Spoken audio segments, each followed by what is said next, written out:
ठीक है बच्चों, स्टार्ट करते हैं हम लोग। देखना तो क्या है, कैलकुलेशन ऑफ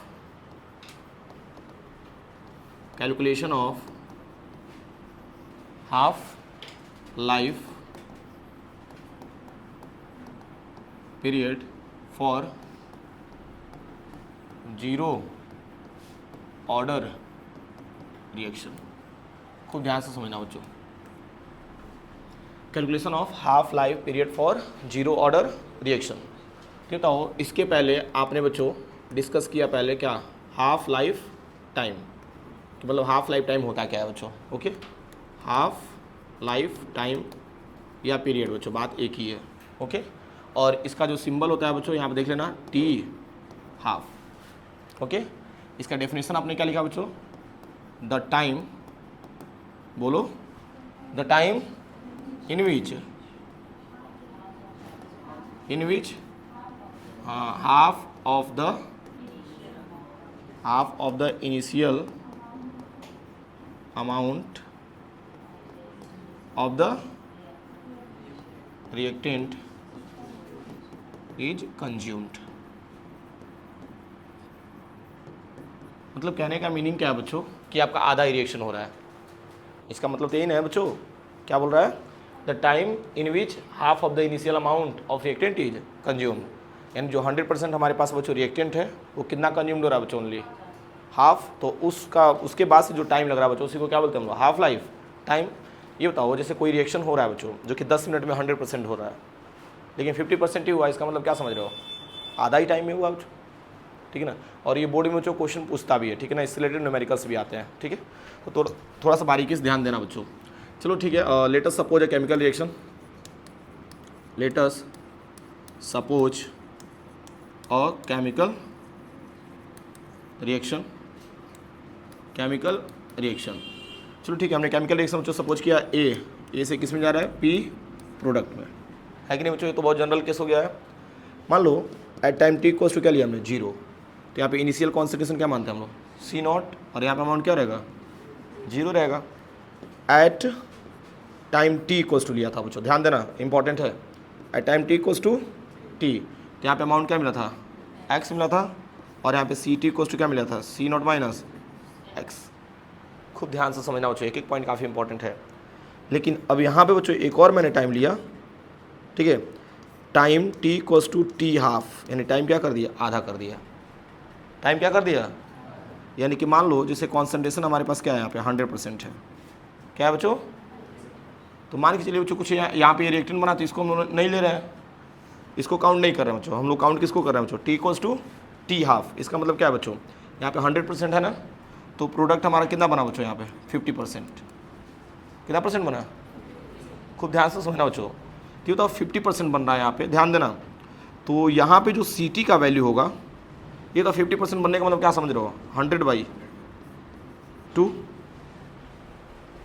ध्यान से समझना, अरे भाई यहाँ पे 50% बन रहा है, तो इसका मतलब क्या है, 100/2, तो 100/2 कट कर देंगे तो इधर कितना बचेगा, 50%। 50% उधर बन जा रहा था, इधर बचेगा कितना, 50% ही बचेगा बच्चों, ध्यान देना। तो ये बताओ 100 की जगह पे हम लोग क्या लिख सकते हैं, C0 लिख सकते हैं, बताओ बच्चों, 100 की जगह क्या लिख सकते हैं, C0, और बाई क्या लिख सकते हैं हम लोग, 2। कुछ क्लैरिटी मिल रही है। और यहाँ पे जो आपका x दिख रहा है बच्चों, ये बताओ प्रोडक्ट हमने मान लिया बच्चों कितना परसेंट बन गया, 100%, कितना बन गया, 100% बन गया। तो ये बताओ अगर इसका 50% मान रहे हैं तो इसका मतलब क्या समझ रहे हो, x/2। बच्चों बहुत आसान है, ध्यान दीजिएगा। जैसे एक सिंपल सा केस था बच्चों, ए से किस में जा रहा है, पी में, हमने बच्चों इनिशियल टाइम लिया तो 100% था, मान लिया बच्चों हमने टाइम टी पे बच्चों कंप्लीट आपका रिएक्शन हो गया। ओके, हालांकि होता नहीं है कंप्लीट रिएक्शन, ठीक है, कभी भी कंप्लीट रिएक्शन नहीं होगा बच्चों, ठीक है ना, क्योंकि इनपुट आपने बच्चों 100% दिया तो आउटपुट बच्चों बहुत रेयर होता है कि 100% मिले। ओके, तो मान लो यहाँ पे अमाउंट हमने क्या लिया, x, जो कि 100% बन गया, तो यहाँ पे बताओ, यहाँ पे 0 बचेगा ना, 100 माइनस 100 क्या हो जाएगा, 0 हो जाएगा। फिर हमने क्या बताया बच्चों, आधे टाइम में, जैसे ऐसे समझो ये 10 मिनट में आपका रिएक्शन हो रहा था बच्चों, तो कंप्लीट हो जा रहा था। ओके, लेकिन हमने मान लिया बच्चों, ध्यान देना, लेकिन हमने मान लिया बच्चों कि 5 मिनट में रिएक्शन हो रहा है, ठीक है, समझ पा रहे हो बच्चों मैंने क्या बोला, ये 5 मिनट में ही रिएक्शन हो रहा है, तो 50% ही होगा ना आपका, कितना परसेंट होगा, 50%। तो 50% मान लो x आपका 100% है तो x बाई क्या हो जाएगा 2 हो जाएगा। तो ये बताओ वहाँ पे 50% बन रहा है तो इधर भी क्या बचेगा 50% बचेगा, तो 100/2 यानी कि C0/2 मिल गया बच्चों। यहाँ तक टर्म्स क्लियर हो रहा है बच्चों। वी नो दैट, ध्यान देना ये इंपॉर्टेंट है हमारे पास, CT equals to -KT plus C0। ये रिलेशन हम लोग पढ़े थे कि नहीं बच्चों, याद करिए। ये integrated rate law for zero order reaction equation है बच्चों, ध्यान देना इंपॉर्टेंट है। अब एक काम करिए, इसका वैल्यू K से निकालिए बच्चों, मतलब K निकालिए बच्चों, K इसका डिनोट करिए। तो K को हमने इधर कर दिया प्लस हो जाएगा बच्चों, और इसको हमने इधर कर दिया तो C0 माइनस CT अपन क्या मिले बच्चों T। या एक काम करिए ना, T को इस साइड कर दीजिए, T को इधर कर दीजिए बच्चों, इधर क्या कर लेना नीचे K कर लेना, क्योंकि हमको हाफ लाइफ टाइम निकालना है। खूब ध्यान से समझना बच्चों। ये तो T को हम लोग क्या मान सकते हैं T हाफ, कोई प्रॉब्लम है? T को हमने क्या मान लिया बच्चों T हाफ। तो अब ध्यान देना बच्चों, यहाँ पे CT जब क्या मिल जाएगा बताओ, T के जगह पे अगर हमने T हाफ माना बच्चों तो CT जब क्या हो जाएगा C0/2। तो यहाँ पे C0 और यहाँ पे क्या मिल जाएगा C0/2, और अपन क्या हो जाएगा कि सॉल्व करिए बच्चों। तो T हाफ इक्वल्स टू ये तो 2C0 माइनस C0 अपन क्या हो जाएगा बच्चों 2, और क्या हो जाएगा नीचे K। Any problem? आप देख सकते हैं बच्चों, साफ साफ दिख रहा होगा, ठीक है। अब इसके आगे समझते हैं बच्चों, ध्यान देना इंपॉर्टेंट है बच्चों। यहाँ पे T half equals to generally आपको क्या मिलेगा बच्चों 2C0 माइनस C0 क्या मिलेगा बच्चों C0, और बाई क्या मिलेगा बच्चों 2K। कुछ समझ में आ रहा है बच्चों? T हाफ इक्वल्स टू क्या मिला C0/2K। बच्चों ये बताओ 2 और K दोनों क्या हैं कांस्टेंट, दोनों क्या है बच्चों कांस्टेंट। तो इसके लिए हम लोग क्या लिख सकते हैं बच्चों T half is directly proportional to क्या लिख सकते हैं हम लोग C0, नहीं लिख सकते हैं। और जब प्रोपोर्शनल का साइन हटाओगे तो क्या मिलेगा बच्चों 1/2K मिल जाएगा। खूब ध्यान से समझना बच्चों मैंने क्या बोला। यानी ओवरऑल हमने क्या किया बच्चों, एक बार और मैं रिकॉल करा दे रहा हूँ, ध्यान देना। हम लोग कर रहे हैं बच्चों calculation of half life period for zero order reaction. तो हाफ लाइफ टाइम के बारे में बच्चों मैंने बता दिया कि भाई आधे टाइम में जितना आपका प्रोडक्ट बनता है वही क्या कहलाता है हाफ लाइफ टाइम। या ऐसे समझो ना, आधा रिएक्शन जो भी कंप्लीट होता है आपका जितने टाइम में उसको क्या बोलते हैं हाफ लाइफ टाइम बोलते हैं। तो इसके लिए बच्चों मैंने डेफिनेशन भी दे दिया आपको। फिर इसमें क्या हमने लेटेस्ट सपोज है केमिकल रिएक्शन, हमने केमिकल रिएक्शन सपोज किया बच्चों। तो जो आपका CT था बच्चों क्या हो गया C0/2 हो जाएगा हाफ लाइफ टाइम पे बच्चों, ठीक है ना। तो इस बेसिस पे हमने क्या किया बच्चों इंटीग्रेटेड रेट लॉ इक्वेशन लिया। CT को क्या होता है -KT प्लस C0 होता है बच्चों। हमने क्या किया यहाँ पे इसको इधर ट्रांसफर कर दिया बच्चों, इसका K वाला पार्ट बच्चों नीचे कर दिया, और CT को जब उधर करोगे तो क्या होगा C0 माइनस CT हो जाएगा। हमने CT जब क्या कर दिया C0/2 कर दिया, कब जब टाइम हमने क्या किया हाफ। ओके, तो इसको सॉल्व करने के बाद बच्चों मिला हमें 2C0 माइनस C0, और अपन क्या हो जाएगा 2K सॉल्व किया तो आपको क्या मिला ये वाला एक्सप्रेशन मिला। फिर मैंने ये भी बताया बच्चों कि दोनों क्या है कांस्टेंट है। तो बच्चों T half is directly proportional to क्या हो गया C0। यानी इसको आप ऐसे डिफाइन कर सकते हो बच्चों, ध्यान देना। Half life time is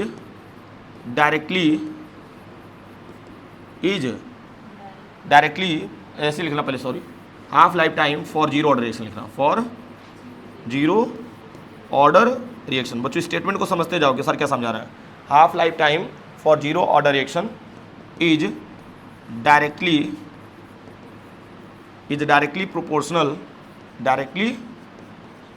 proportional to the initial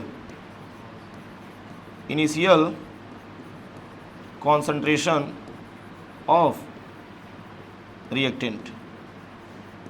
बच्चों कुछ समझ में आया मैंने क्या बताया? तो बताइए ना कितना मस्त है टॉपिक आपका। यहाँ क्या है half life time for zero order reaction is directly proportional to the initial concentration of reactant. ये तो C0 क्या है इनिशियल कॉन्सेंट्रेशन है बच्चों। क्या टफ है?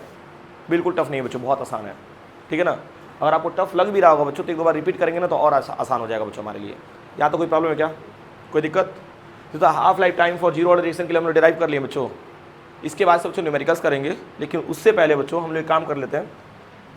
एक और बच्चों हेडिंग यहाँ पे हम लोग खत्म कर लेते हैं, ठीक है।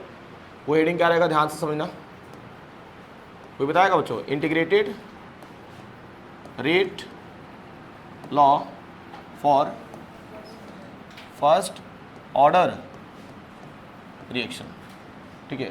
और जानते हो बच्चों न्यूमेरिकल्स जो रहा ना, न्यूमेरिकल्स दोनों को मर्ज करके एक साथ कर लेंगे हम लोग, ओके, तो यहाँ पे फर्स्ट ऑर्डर रिएक्शन के लिए क्या करना, n इक्वल्स टू 1 हो जाएगा भाई। खूब ध्यान से समझना और काफ़ी इंटरेस्टिंग टर्म्स भी है। बाबू इधर ध्यान दीजिए। Let us suppose a chemical reaction. अच्छा एक बात बताओ, हमने फर्स्ट ऑर्डर रिएक्शन को अच्छे से डिफाइन नहीं किया था, याद करिए। The rate which depends upon the only one concentration of reactant are called क्या होता है, फर्स्ट ऑर्डर रिएक्शन। जो रेट होता है बच्चों किस पे डिपेंड करता है, only one concentration of reactant are called क्या हो जाएगा, फर्स्ट ऑर्डर रिएक्शन। खूब ध्यान से समझना बच्चों मैंने क्या बताया, ठीक है। इसका अगर एक्सप्रेशन देखना चाहते हो तो एक बार और देख लो। रेट इक्वल्स टू हमने क्या लिया था, के, और यहाँ पे इनिशियल कॉन्सेंट्रेशन हमने क्या ले लिया था, ए। याद आ रहा है बच्चों, यानी इसके पावर क्या रहेगा 1। तो किसको इंडिकेट कर रहा है बच्चों, फर्स्ट ऑर्डर रिएक्शन को डिफाइन कर रहा है। क्लियर है। तो फिलहाल बच्चों समझते हैं हम लोग integrated rate law for first order reaction के लिए। देखो क्या करेंगे, एक रिएक्शन हमने सपोज किया बच्चों, और रिएक्शन हमारे पास क्या है A2P, ठीक है। अभी बताओ बच्चों, इनिशियल टाइम आपने क्या लिया, initially time t equals to क्या हो जाएगा, 0 हो जाएगा भाई। तो यहाँ पे इनिशियल कॉन्सेंट्रेशन क्या मानेंगे, C0, और यहाँ पे अमाउंट क्या मिलेगा, 0 मिलेगा। और एट टाइम t पे ले लो, मतलब कुछ समय बाद एट टाइम t पे, तो बताओ यहाँ पे अमाउंट क्या मिलेगा, x। तो यहाँ पे क्या मान लेंगे, C0 माइनस x, और एक किसको इंडिकेट करेगा, Ct को। ठीक है बच्चों, देखो ना एक ही जैसे सब दिख रहा है। अब यहाँ पे क्या लिखना है, according to differential rate law. According to क्या है बच्चों, डिफरेंशियल रेट लॉ। ध्यान देना, तो थोड़ा पर्दा लगा देना, साइन कर रहा होगा बोर्ड पे बहुत ज़्यादा। इस साइड से खींच दो, पीछे का भी खींच देना, उस आगे पीछे का भी बराबर कर दो, पीछे से भी लगा दो, ठीक है। तो ये आप समझते हैं। तो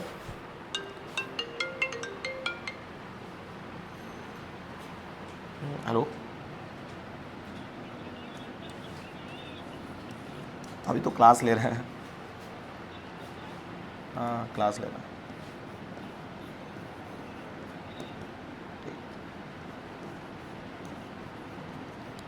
अच्छा एक बात बताओ बच्चों, ऐसे जीरो ऑर्डर रिएक्शन के लिए भी किए थे हम लोग।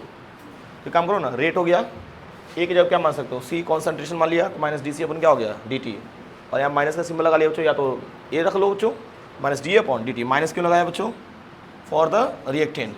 रिएक्टेंट के लिए क्या लगाते हैं बच्चों, माइनस लगाते हैं ना, क्योंकि अमाउंट बच्चों क्या होता है, डिक्रीज होता है। ओके, इसको मान लेना इक्वेशन फर्स्ट। खूब ध्यान से समझना बच्चों। ओके चलो नेक्स्ट देखते हैं बच्चों।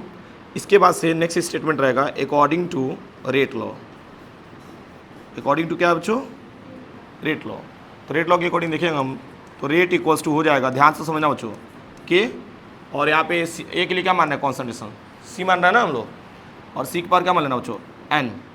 ओके, और इक्वल्स टू आप लिख सकते हो के, और एक बार क्या मान सकते हो बच्चों, एन। और आपको पता है बच्चों कि ऑर्डर ऑफ रिएक्शन कितना मान रहे हैं हम लोग, 1। ऑर्डर कितना मान रहे हैं हम लोग भाई, फर्स्ट ऑर्डर रिएक्शन के लिए कर रहे हैं ना हम लोग। तो यहाँ पे रेट इक्वल्स टू हो जाएगा के, और सी के पावर क्या हो जाएगा बच्चों, 1 हो जाएगा। तो 1 लिखने की ज़रूरत नहीं है बच्चों, या लिख लो कोई दिक्कत नहीं है। और या